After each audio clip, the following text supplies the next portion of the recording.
작업 종류가 다양한 만큼 CAD용 노트북을 알아보느라 고민이 많으셨을 거예요. 그래서 준비했습니다. 2D 작업에 좋은 노트북과 휴대성을 앞세운 노트북, 그리고 3D 렌더링과 모델링에 특화한 노트북을 알아봅니다. 물론 사양만 쪼르륵 얘기하고 끝내지 않습니다. 스펙시트에서 드러나지 않는 장단점과 사용감까지 한 번에 파악하시도록 준비했습니다. 참고하시면 딱 맞는 노트북을 찾으실 겁니다. 그럼 시작하겠습니다. 첫 번째는 HP의 자비스 AI 노트북입니다. 가성비를 잘 살린 노트북이죠. 2D 도면 위주로 작업한다면 외장 그래픽은 없어도 됩니다.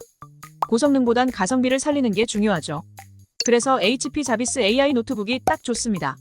울트라 5 125H 칩셋을 사용했는데 2, 3세대 전의 대탑 미드레인지급 정도로 성능이 잘 나옵니다. 2D 작업을 쾌적하게 소화하죠. 고용량 파일이 아니라면 포토샵 이미지 편집과 프리미어 컷 편집도 됩니다. 온디바이스 AI가 가능한 노트북이니 활용폭도 점점 넓어질 겁니다. 지금도 AI로 이미지를 생성하거나 음원을 편집할 수 있죠. 롤이나 메이플 스토리 같은 캐주얼 게임도 됩니다. 그리고 XESS 업스케일링으로 디아블로4를 70프레임 이상 뽑습니다. 다만 게이밍 노트북처럼 쿨링 설계가 효율적인 건 아니라서 게임용으로는 추천하지 않습니다. 특히 마음에 드는 부분은 가격입니다.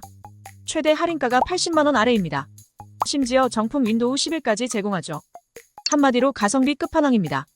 바로 현장에 투입할 수 있는 노트북이니 편하고 저렴한 CAD용 노트북을 찾을 때 추천합니다. 자비스 노트북은 화질도 괜찮습니다. 전작보다 크게 개선된 느낌은 아니지만 여전히 체급 대비 화질이 좋습니다. 최대 밝기는 CAD 작업이나 OTT용으로 어둡지 않은 수준이고 전체적인 화질은 깔끔합니다. 다만 생명력이 좁아서 생생한 느낌은 아닙니다. 단점도 알아보자면 휴대성이 아쉽습니다. 무게는 가볍지만 배터리 용량이 넉넉하지 않습니다. 외부에서 CAD 작업을 하려면 충전기를 들고 다녀야 하죠. 다행히 PD 충전을 지원해서 어댑터를 휴대하는 게 부담스럽지는 않습니다. 그럼 두 번째 노트북을 알아보겠습니다. ASUS ROG 제피러스 G14입니다. 고성능과 휴대성을 함께 챙기는 노트북이죠. 게이밍으로 성능을 살펴보면 롤은 200프레임 이상 나오고 옵치는 프롭에서 70프레임 이상 나옵니다. 배틀그라운드도 70프레임 이상 방어하죠. 즉, CAD로 3D 렌더링과 모델링이 가능합니다.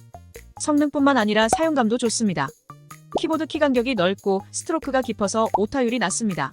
사무용으로 딱 좋죠. 전작보다 강성을 높여서 샷건을 쳐도 버틸 정도로 내구성도 좋습니다. 트랙패드는 간단한 작업에서 마우스가 없어도 될 정도로 넓고 섬세합니다. 마감 품질까지 좋아서 사용할수록 만족도가 올라가는 노트북이죠. 화질도 장점입니다. OLED 패널의 3K 해상도, 그리고 500니트의 최대 밝기를 지원합니다. 색역은 DCI P3를 100%나 커버하고 주사율도 120Hz를 지원합니다. 색감은 과하거나 쨍하지 않고 자연스러운 세팅인데 업계 최고 수준이라서 화질에 둔감한 분도 화질이 좋다는 걸 바로 알아차릴 수 있습니다. 다만 화면 비율이 16:10이라서 CAD 작업에는 좋지만 콘텐츠를 볼 땐 렛터박스가 큰 편입니다. 화면 크기도 호불호가 갈립니다. 작고 가벼운 무게로 휴대성이 좋지만 CAD 작업은 모니터가 거거익선일 때 쾌적한 편이죠. 그래서 사용자에 따라 작은 화면이 답답하게 느껴질 수 있습니다. G16을 선택해서 화면 크기를 키우는 방법도 있지만 G16은 CAD용으로 쓰기에 가성비나 포지션이 살짝 애매합니다. 그러니 휴대성보다 쾌적한 작업 환경이 더 중요할 땐 다음 노트북을 참고해 주시길 바랍니다. 마지막 노트북을 알아보겠습니다. 레노버의 리전 프로 5i입니다. 휴대성을 내려놓고 고성능과 대화면에 집중한 노트북이죠. 데스크탑이라 해도 될 정도로 성능이 좋습니다. 특히나 놀라운 부분은 발열과 소음입니다. 고사양 작업이나 게임을 할 때 200W까지 먹이기도 하는데 감탄이 나올 정도로 발열과 소음을 잘 잡습니다. 고사양 랩탑에서 자주 생기는 고주파음도 없습니다. 설계 단계에서 생기는 다른 문제도 보이지 않습니다. 사용감으로 스트레스를 받을 일이 없죠. 또 다른 장점은 편한 업그레이드입니다. 메모리 슬롯이 2개라서 확장하며 쓸 수 있습니다. 스토리지 슬롯도 하나를 추가로 제공하니 언제든지 확장할 수 있습니다. 다만 SSD 1TB와 DDR5 램 32GB가 디폴트입니다. 하이엔드 3D 워크스테이션을 찾는 분이 아니라면 딱히 업그레이드 필요성을 느끼지 못하실 겁니다. 참 잘 만든 노트북이죠. 하지만 아쉬운 부분도 보이긴 합니다. 취향의 영역이긴 하지만 비싼 가격대에서 OLED 패널을 지원하지 않는다는 게 호불호가 갈리기도 합니다. 그리고 썬더볼트나 USB 4 포트가 없다는 점도 가격대를 생각하면 아쉬운 부분입니다. 설계 단계부터 시즈 모드로 만들었으니 휴대성은 완전히 날려버렸습니다. 무겁고 두꺼워서 매일 들고 다니는 건 상상하기 어렵죠.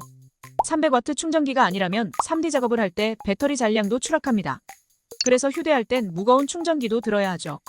손에 꼽을 정도로 휴대할 일이 적고 작업 환경을 쾌적하게 만드는 게 제일 중요할 때만 추천합니다. 오늘은 캐드 노트북 추천 모델을 정리했습니다. 이번에 정리한 3가지 노트북은 모두 사용자 평가가 좋습니다. 용도와 예산에 맞춰서 선택하면 가성비와 가심비는 알아서 따라올 겁니다. 그럼 저는 여기서 물러나겠습니다.